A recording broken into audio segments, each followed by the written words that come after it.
Mesdames et messieurs, bonsoir. Merci de nous recevoir chez vous. Nous sommes ravis de vous retrouver pour cette édition de 19h du journal d'Alizé Télévision ce jeudi 24 novembre 2016. Voici tout de suite quelques-uns des titres qui seront développés dans ce journal. Cette année encore, la Banque alimentaire se mobilise en faveur des plus démunis. Plus de 300 bénévoles seront devant les supermarchés pour faire appel à notre générosité. Les entreprises et collectivités guadeloupéennes ne font guère appel aux structures qui emploient des travailleurs en situation de handicap. Au-delà des mots, il reste à passer enfin aux actes. Un tambour de lave-linge réutilisé pour un barbecue ou un réchaud à charbon ou l'art de donner une autre vie à un appareil ménager, mode d'emploi dans la première ressourcerie de Guadeloupe qui contribue à la réduction des déchets. Le journal Rony Nabal. La grande collecte nationale de la Banque alimentaire se déroulera demain et samedi sur l'ensemble du territoire de Guadeloupe. Devant les enseignes d'alimentation, les bénévoles de l'association vont faire appel à votre générosité pour des dons de conserves, de légumes secs, de condiments ou encore de produits d'hygiène et de produits pour bébés. Il s'agit de renouveler les stocks de la Banque alimentaire de Guadeloupe pour les familles guadeloupéennes en situation de précarité. Joël Saint-Silly est allé à la rencontre du président de cette institution, mais également du parrain de l'édition 2016 de cette collecte. Reportage. Rangé afin d'accueillir les denrées de la campagne 2016, c'est le quotidien à la Banque alimentaire depuis quelques jours. L'an dernier, ce sont plus de 400 tonnes de denrées alimentaires qui ont été collectées et distribuées aux plus démunis. Cette année, la Banque alimentaire remet le couvert. Nous aurons 350 collecteurs sur les points de collecte dans les grandes et moyennes surfaces. Et ici aussi, nous aurons un certain nombre de bénévoles qui commenceront à trier et à conditionner les colis qui iront en direction des associations et des centres communaux d'action sociale. À l'orée de cette nouvelle opération de collecte, la Banque alimentaire pourra compter sur la collaboration d'environ 400 bénévoles, dont la majorité sera aux abords des centres commerciaux de la place. Des bénévoles, des Guadeloupéens lambda, conscients de l'intérêt de la solidarité. Nous avons un langage qui permet aux gens de comprendre la difficulté de nos compatriotes et le Guadeloupéen se retrouve dans la difficulté. On ne peut pas dire qu'on rencontre beaucoup de problèmes pour pouvoir trouver des... Malgré tout, nous avons encore besoin de collecteurs, nous avons encore besoin de bénévoles. Comme dirait la pub, venez comme vous êtes et donnez le temps que vous avez de disponible. Des Guadeloupéens solidaires comme le parrain de cette nouvelle campagne, un artiste qui n'est plus à présenter. Mettre sa notoriété au service d'une telle initiative, une démarche spontanée. De toute façon, il y a un adage créole qui nous dit c'est en la main qu'à laver l'autre et c'est des mains pour laver en figuier. Donc il est important que d'aller et que d'aider. C'est une chose pour laquelle on ne sera jamais condamné, ni critiqué, ni jugé, c'est bien que d'aider. Il faut aider les autres. Donc la Banque alimentaire, on a besoin de denrées pour ces personnes qui ne peuvent pas se le payer, qui ne peuvent pas vivre comme nous autres. Oh, ça ne veut pas dire que nous sommes plus riches que les autres, mais tant qu'on peut porter, qu'on peut aider, qu'on peut porter notre pierre à l'édifice, on le fait. C'est pour ça que je suis là, pour parrainer, pour dire aux Guadeloupéens, venez, pour faire appel à leur générosité légendaire, encore une fois, pour aider ceux qui sont autour, pour aider autrui. Voilà. L'an dernier, 10 000 familles guadeloupéennes ont reçu l'aide de la Banque alimentaire. La conjoncture n'étant pas plus favorable, cette année, elles seront sans doute encore plus nombreuses. C'est la deuxième année que cette collecte se fera sans sac plastique. L'année dernière, elle était en demi-teinte. La générosité des Guadeloupéens avait été maintes fois sollicitée, notamment envers les Dominicains victimes d'inondations. Les plus de 350 bénévoles qui seront sur le terrain ce week-end espèrent récolter plus de dons qu'en 2015. L'intégralité des dons récoltés est redistribuée dans l'archipel par le biais des associations partenaires de la Banque alimentaire. Un presta dating était organisé aujourd'hui dans le cadre de la 20e édition de la Semaine nationale pour l'emploi des personnes handicapées. Une manifestation censée permettre la rencontre entre des prestataires de services employant des personnes en situation de handicap et des clients potentiels soucieux de faire jouer la solidarité et contribuer à l'insertion professionnelle des travailleurs handicapés. Une manifestation organisée par les établissements adaptés de Guadeloupe et de nombreux partenaires, parmi lesquels Cap Excellence, la communauté d'agglomération, mais également la région Guadeloupe. Reportage Muriel Barlaigne. Les responsables d'ESAT et d'entreprises adaptées à la recherche de nouveaux clients. Ces structures qui emploient des personnes en situation de handicap fournissent des prestations pouvant intéresser les particuliers, mais aussi les entreprises et administrations. Faire appel à elles, c'est pratiquer ce qu'on appelle un achat solidaire.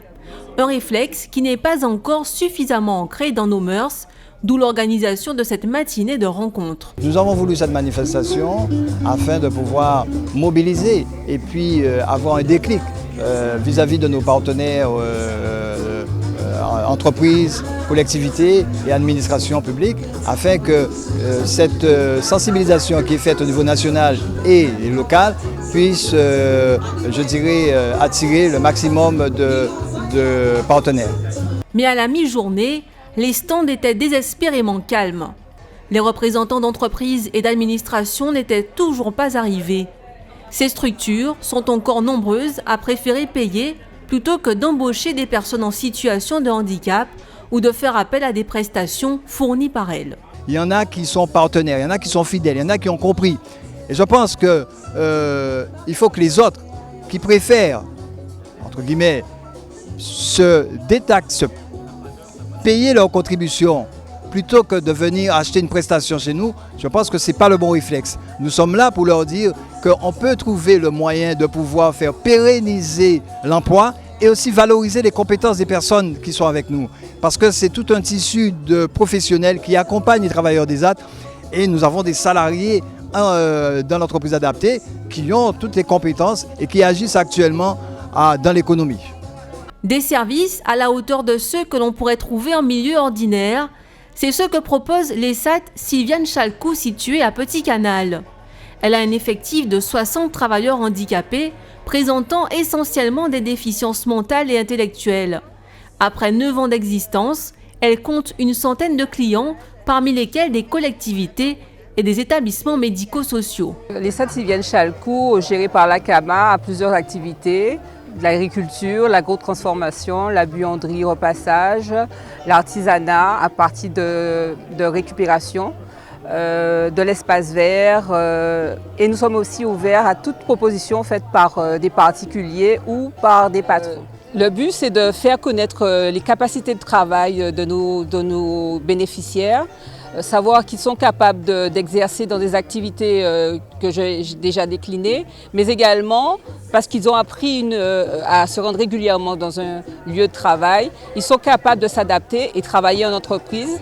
Et nous étudions tout projet pour une mise à disposition en entreprise.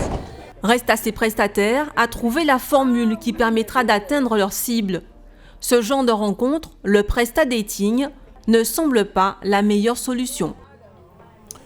En bref, les agents de la protection judiciaire de la jeunesse étaient appelés à faire grève ce matin par leur représentation syndicale de la FSU, un mouvement national relayant Guadeloupe pour dénoncer les conditions de travail des personnels de la PPJJ et la prise en charge des jeunes.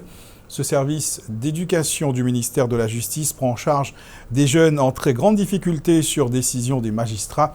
Les agents considèrent que l'état des services éducatifs ne leur permet pas d'assurer des prises en charge soutenues à la hauteur des besoins de ces jeunes. Cette journée de grève ne sera pas reconduite demain, mais les revendications des agents de la protection judiciaire de la jeunesse de Guadeloupe restent posées. Dans un instant, nous vous emmènerons découvrir la première ressourcerie de Guadeloupe. Mais tout de suite, place à notre tour d'horizon de l'actualité dans la grande région. Nous irons en Jamaïque et au Brésil. Mais pour commencer, direction l'île voisine de la Martinique. C'est votre rendez-vous Caraïbes. Si l'on en recense 28 sur les 188 établissements pénitentiaires que compte la France, jusqu'ici, il n'existe aucune unité de vie familiale en Outre-mer. Ce manque sera bientôt comblé puisque le centre pénitentiaire de Ducos en Martinique en sera le tout premier. C'est le 5 décembre prochain qu'un parloir familial y verra le jour.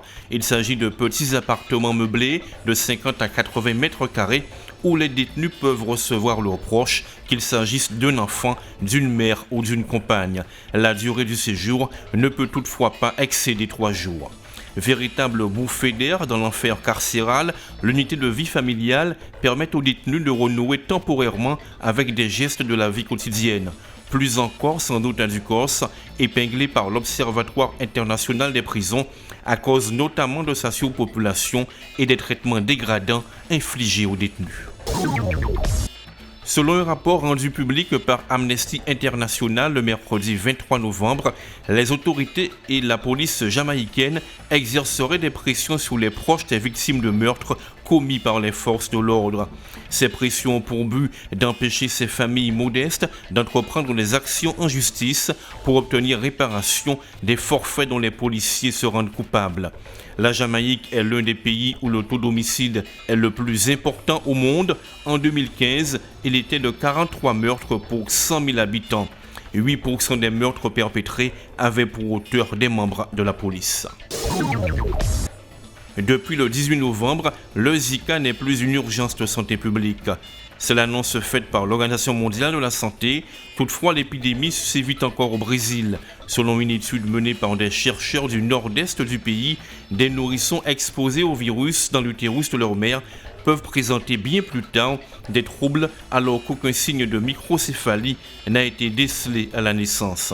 Sur 13 bébés suivis, ils sont 11 à avoir développé des microcéphalies, autrement dit des tailles de tête anormales. 7 sont atteints d'épilepsie et tous souffrent de raidissement des membres. Le rapport médical indique également qu'il est possible que le Zika provoque une infection chronique du cerveau. D'où l'importance de faire un suivi médical avant et après la naissance. Pour l'heure, aucun vaccin n'a été découvert contre le virus. Chaque année, la Guadeloupe produit des milliers de tonnes de déchets qui pourraient être récupérés pour être réutilisés. C'est le cas particulièrement des équipements électroménagers qui sont régulièrement mis au rebut pour des appareils neufs et plus modernes. Si dans l'Hexagone, les établissements spécialisés dans le recyclage se multiplient, il en existe peu en Guadeloupe. Et le seul qui redonne vie à des équipements électriques est situé au Rézé. C'est au sein de Casabroc qu'est née récemment la première ressourcerie de Guadeloupe, Casa Recycle. Dans les ateliers de l'association, le matériel récupéré et réparé et transformé pour connaître une seconde vie ou simplement réparé pour être remis sur le marché. Reportage Joël Saint-Sidi. À la fin de la journée, il ne restera plus rien de cette machine à laver. Plus précisément, elle aura une seconde vie, ou plutôt une nouvelle vie grâce à Mario. Cette machine-là, j'ai récupéré des pièces dessus pour réparer une autre machine. Et là, j'essaie de la démanteler pour récupérer d'autres pièces pour mettre en réserve. Et normalement, on n'en jette presque rien. Hein. Même des fois, la carcasse, on la garde quand elle est en bon état. Mais là, bon, comme c'est une carcasse qui commence à être pourrie, bon, on va la balancer, on va la mettre à la ferraille, voilà. Les pièces qui n'iront pas sur une nouvelle machine à laver seront détournées de leur fonction initiale. Par exemple, le tambour en autre chose, les masses en béton, Casa Recycle, on les utilise pour les comores récifaux. Je ne sais pas si vous avez dû entendre parler avec M. Fazian, qui on fait des comores récifaux du côté de Saint-François. Le tambour, on utilise pour des barbecues, des réchauds à charbon, des composteurs, des bornes de tri aussi. Hein. Ce qui fait que bon, il n'y a rien qui part, presque rien qui repart. Hein. On garde presque tout. Hein. Un peu plus loin, c'est Charlie qui tente de réanimer un mixeur. Le diagnostic, fuite bénigne. Il y a une patte qui est cassée. Ce qui fait que ça n'adhère pas assez de pression pour que l'eau ne puisse pas passer. Ce qui fait l'eau filtre et ça coule à l'intérieur. Donc là, on va essayer de trouver un autre bol afin d'adapter une base là-dessus.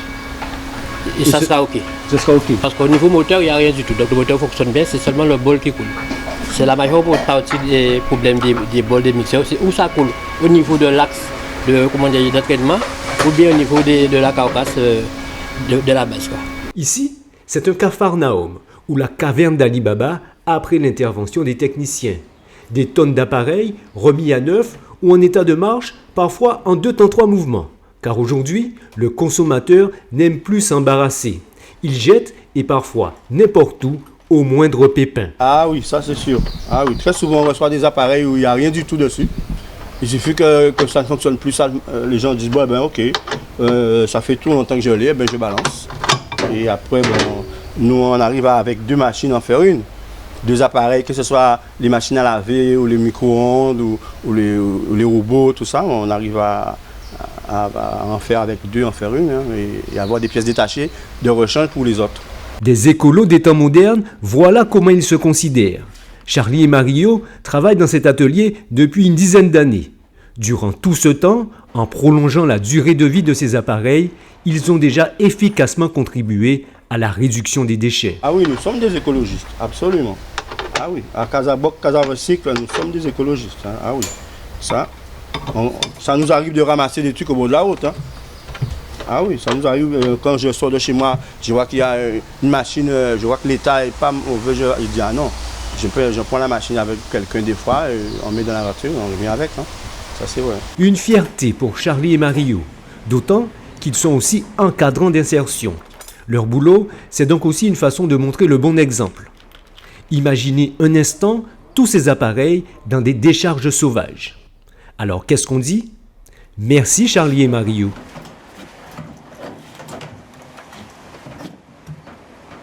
Une quinzaine de jeunes judokas guadeloupéens vont s'envoler ce soir pour la Barbade. Ils participent à une compétition internationale, des jeunes compétiteurs de 2 clubs de Capesterre-Belle-Eau et de Petit-Bourg qui sont très motivés, vous allez le voir, et entendent briller et bien représenter leur club. Joël Saint-Silly les a rencontrés. Une compétition internationale, ça se prépare. Une évidence pour les judokas de l'OMCS de Capesterre-Belle-Eau et de la Dacinra. Alors ils répètent leur gamme et multiplient les randonnées, histoire de bien figurer à Barbade. Et côté motivation, là, pas de problème, le moral semble être au top. Je souhaite partout de Guadeloupe pour combattre contre les Barbadiens, pour gagner, pour avoir l'esprit combatif et qu'on représente Capesterre-Belle-Eau. Donc voilà, on représente la Guadeloupe et je vais pour gagner à Barbade. Je souhaite gagner, être première dans le championnat international et faire surtout en sorte que l'INRA et Capesterre gagnent en première position. Confiants, nos judokas, mais conscients de ce qui les attend, à Barbade, ce sera le haut niveau. Il faudra rencontrer des nations telles que le Brésil ou les États-Unis. Ce qui est le plus difficile, c'est déjà de gérer le stress. Est-ce que tu vas réussir, est-ce que tu vas pas réussir? C'est quelque chose que je me pose beaucoup de questions. En général, avant les compétitions, je suis souvent assez angoissée, de peur de perdre, parce que je n'aime pas perdre. Donc moi, c'est ça que je pense qui sera le plus difficile à gérer. Le plus difficile, c'est de perdre. C'est le perdre. Et mon père, ça rend malade, ça rend triste. C'est le plus difficile. La défaite, un mot presque banni de leur vocabulaire, de quoi rassurer le sensei. Mais cette tournée barbadienne ira bien plus loin que le judo. Le but, en dehors de l'aspect sportif, c'est que les gamins aussi passent un bon moment en découvrant notre pays, la culture anglo-saxonne, qu'on va aussi visiter l'île, visiter un musée. Donc c'est aussi ça, il n'y a pas que l'aspect sportif, c'est le plus gros morceau, mais en dehors de ça, on essaie quand même de faire une partie culturelle. Et tout cela grâce à la totale implication des parents, parce que 4 jours à Barbade, pour une trentaine de personnes, ce n'est pas donné. C'est pas ça coûte cher. Mais bon, quand même, on se dépense, on fait des foires. Ils vont des fois au jus de l'après-midi, on organise des petites foires sucrées-salées pour nous aider aussi. Des fois aussi devant des supermarchés aussi. On va dans des supermarchés, mettre des mises en sachet. Il y a des gens qui comprennent, qui nous aident. Même si c'est 1 euro, 2 euros, mais c'est toujours autant pour mettre sous le billet, ça coûte un peu cher. Mais on se démerde, on se débrouille. Il faut commencer tôt dans l'année. Ouais, il faut commencer très tôt. Presque toute l'année. Toute l'année, on se bat. Pour les petits judokas qui deviennent un peu plus grands après, on sera content, on sera ravis de les voir grandir, être judokas comme Teddy Riner. Cette année, il s'agira de leur 4e participation à cette compétition internationale. L'an dernier, ils avaient obtenu la 2e place au classement par équipe, ainsi que le prix du meilleur hippon. Cette fois, L'objectif est de progresser. Information pratique pour clore cette édition. Les habitants de Capesterre-Belle-Eau et des communes des Saintes seront privés d'eau potable ce soir entre 22h et 6h demain matin. Demain soir, ce sont ceux de Saint-François et de la Désirade qui n'auront pas d'eau au robinet dans le cadre des délestages programmés par le SIAG sur son réseau. Un point sur la météo. Le beau temps devrait prédominer ce soir pour l'ensemble des communes de l'archipel de Guadeloupe, mais quelques gouttes pourraient arroser le sud de la Basse-Terre dans la nuit. Demain vendredi, le beau temps se maintient. Il devrait faire particulièrement beau sur l'île de la Désirade. Côté qualité de l'air, nous serons dans le vert avec un indice Atmo de 3, nous annonce Guader. Je vous souhaite de passer une bonne soirée. On se retrouve demain à 19h pour un nouveau point sur l'actualité locale et régionale.